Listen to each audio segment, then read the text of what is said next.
কুমিল্লার পদুয়ার বাজারে ঢাকা চট্টগ্রাম মহাসড়ক ও কুমিল্লা মহাসড়কের সংযোগস্থলে সড়ক বিভাগ সৃষ্ট দানবীয় ব্যারিকেড এবং কুমিল্লা পাবলিক টমথম ব্রিজ সহ 7টি স্থানে আন্ডারপাস সার্ভিস লেন নির্মিত না হয় স্থানটি একটি মরণ ফাঁদে রূপান্তর হয়েছে তার প্রতিকার প্রসঙ্গে।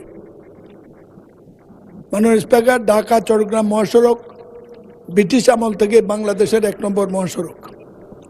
পাকিস্তান আমলেও তাই ছিল, বাংলাদেশ আমলে তো বটেই। দুর্ভাগ্যজনক এই জাতি 2003-4 সালের আগে এই রাস্তাটি কেউ খেয়াল করেনি।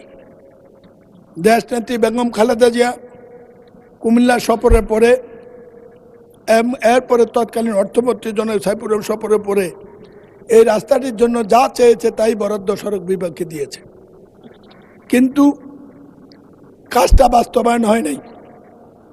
আওয়ামী লীগ সরকারের সময় বাস্তবায়ন করতে গিয়ে এই রাস্তায় বরাদ্দকৃত টাকার চেয়ে দেশের অর্থনীতি এই সরকার করেনি। 2003 সাল খালি তো করেন 750 কোটি টাকার প্রজেক্ট আমি সংক্ষিপ্ত করার চেষ্টা করছি, কারণ আপনি খুব নির্দয় মানুষ, কখন যে মাইক বন্ধ করেন ঠিক নাই। আমি জীবনে এত ভয় পাই নাই কোথাও, এখন আপনার সামনে দাঁড়াইলে যে ভয় লাগে। কথা শেষ করার আগে, মৃত্যুর আগেও মানুষ মুখে একটু পানি দেওয়ার সুযোগ দেয়, আপনি তাও দেন না। এই প্রকল্পটি বাস্তবায়ন করতে গিয়ে সরকার, আওয়ামী লীগ সরকার 1700 কোটি টাকা ব্যয়, 17,000 কোটি টাকা ব্যয় করেছে। আজকে মরণ ফাঁদ, একই কারণে ঈদের দিনে এই দুর্ঘটনা।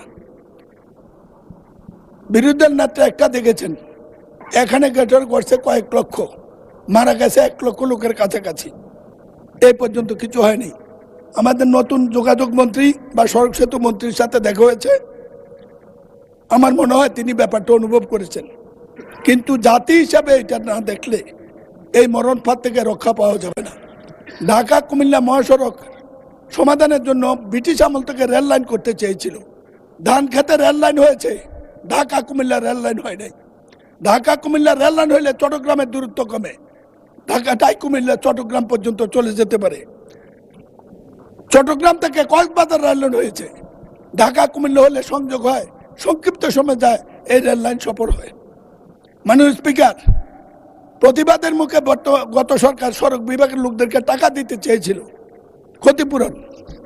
পত্রিকা আছে গত পরশু দিনের 25,000 কোটি টাকা তহবিলে আছে শুনেছি। আমার এলাকার এই 16,000 লোকের মধ্যে যাদের লাশও আমরা পাইনি, ভর্তা পেয়েছি, ভর্তা, তাদের কোনো পরিবারকে 10 টাকাও দেওয়া হয় নাই। একটি অমানবিক মরণ ফাঁদ। 50 বছর যাবত লড়াই করছি, কিছুই করতে পারিনি। আশা ছিল এই সংসদ আসলে কিছু করব। আজকে অন্তত প্রশ্নোত্তর আকারে এটা দিয়েছি, মাননীয় মন্ত্রীকে অবহিত করেছি, মাননীয় প্রধানমন্ত্রীকে সিঙ্গাপুর থেকে চিকিৎসার ব্যবস্থা চিঠি দিয়েছি। আমার এখন কুমিল্লা যেতে ভয় লাগে, কি জবাব দেব? আপনার মাধ্যমে সংসদের কাছে, আমার সরকারের কাছে এই জবাবটা জানতে চাই, কি জবাব দেব? মন্ত্রী সাহেবকে সফর করতে বলেছি, তিনি সচিব সাহেবকে পাঠিয়েছেন। আমি বলি, আপনি 3টা মন্ত্রী, এরকম সৌভাগ্য বাংলাদেশে এর আগে কারো হয় নাই। দয়া করে কুমিল্লা আসেন, আমাদেরকে বাঁচান, ভোটার ইজ্জতটা রক্ষা করতে দেন, বৃদ্ধ বয়স্ক মানুষকে জবাব দিতে দেন। লাশার মিছিল কতদিন আর বহন করব একটু বলে দেন। ধন্যবাদ মাননীয় স্পিকার। সম্মানিত সংসদ সদস্য যেটি উপস্থাপন করেছেন মহান সংসদে, তার পরিপ্রেক্ষিতে আমি অবগত করতে চাচ্ছি। ওখানে একটা ইউলুপ নির্মাণ কাজ চলমান আছে, ইতিমধ্যে অর্ধাংশ কাজ শেষ হয়েছে।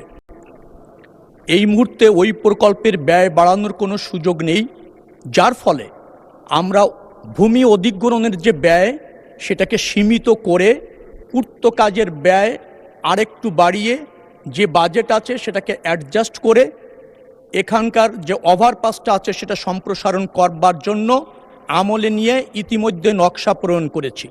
আমরা মনে করছি এই নকশা অনুসারে এই কাজটি দ্রুততম সময়ের মধ্যে শেষ করতে সক্ষম হব, এবং তাতেই ওই জায়গায় যে সমস্যাটা আছে তার একটা স্থায়ী সমাধান হয়ে যাবে। আরেকটি জায়গা এখানে উল্লেখ করা প্রয়োজন বিষয়, ঢাকা চট্টগ্রাম যে মহাসড়ক আছে এটা 10 লেনে উত্তীর্ণ করবার একটা প্রকল্প ইতিমধ্যে ফিজিবিলিটি স্টাডি চলমান রয়েছে। সেখানেও আরও 3টি আন্ডারপাস নির্মাণের পরিকল্পনা সরকার ইতিমধ্যে ওই ফিজিবিলিটি স্টাডির মধ্যে আছে। পাদুয়া বাজারে যে ইউলিপের কথাটা বলা হচ্ছে, সেটিকে আবার আমরা ইন্টারসেকশন যেভাবে আছে তার অধীনেও আরও 2টি আপনার আন্ডারপাস নির্মিত হবে, যার ফলে 5টি আন্ডারপাস ওই অঞ্চলে নির্মাণের পরিকল্পনা ইতিমধ্যে সরকার গ্রহণ করছে।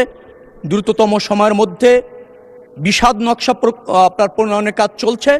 আমরা এরপরে ডিপিপি উপস্থাপন করে এই ব্যাপারে যে সমস্যাটা আছে তা সমাধান করতে ইতিমধ্যে পদক্ষেপ গ্রহণ করেছে।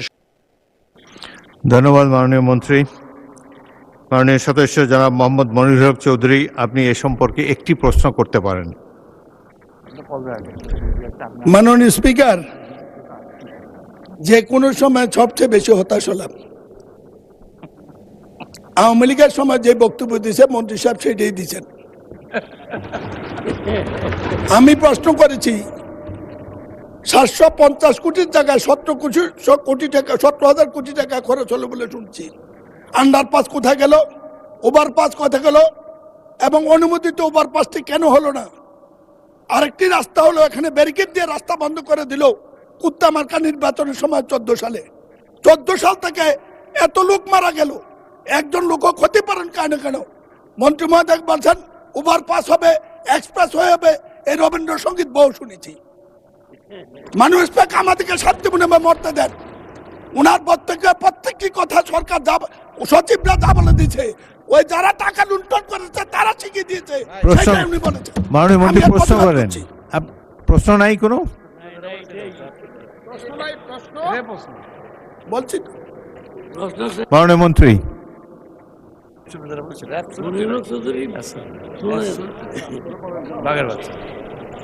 প্রকল্পটি এর আগের থেকেই বাস্তবায়ন চলমান আছে। আমরা সেখানে কেবলমাত্র নকশা সম্প্রসারণ করে বাজেট অ্যাডজাস্ট করে আমরা কাজ করতে পারছি। আর এখন যে প্রকল্পটি নেওয়া হচ্ছে 10 লেন করবার ক্ষেত্রে ঢাকা চট্টগ্রাম মহাসড়ক, সেখানে কিন্তু ওই অঞ্চলের দুর্ঘটনা, ওই অঞ্চলে যানবাহন চলাচল ক্ষেত্রে যে শৃঙ্খলা, যে ইন্টারসেকশনগুলি আছে, সেটা যাতে প্রচুর যানবাহনকে ম্যানেজ করতে সক্ষম হয়, যেহেতু পদুয়া বাজারের বেশ কিছু আপনার যুক্ত আছে ইন্টারসেকশন, সেটাকে পরিকল্পনা করে আগামী দিনে যে প্রকল্পটা যাচ্ছে সেখানে আছে। অর্থাৎ পূর্ববর্তী সরকারের আমলে যে প্রকল্পটা হয়েছিল সেই প্রকল্প যতটুকু সংশোধন করা দরকার ততটুকু আমরা করতে পারছি, এর বেশি ওই হচ্ছে না। সরকার নতুন এসেছে, নিশ্চয়ই মাননীয় সংসদ সদস্য তিনি আমাকে এই বিষয়ে জ্ঞাত করেছেন। আমি সেখানে সচিব এবং আমাদের সড়ক ও জনপথ অধিদপ্তরের দায়িত্বশীল কর্মকর্তাদের তাৎক্ষণিকভাবে পাঠিয়েছি। তারা সেখানে সরজমিনে দেখে আসছে, বেশ কিছু পদক্ষেপ আমরা নিচ্ছি। দ্রুততম সময়ের মধ্যে নিশ্চয়ই মাননীয় সংসদ সদস্য দৃশ্যমান কিছু দেখতে পাবেন। মাননীয় মন্ত্রী, এবার আমার প্রশ্ন, আপনি যেসব পদক্ষেপ নিতে যাচ্ছেন এতে কি মাননীয় সদস্য মনিরুল হক চৌধুরীর সমস্যার সমাধান হবে? এক কথা বলেন, ইয়েস অর নো।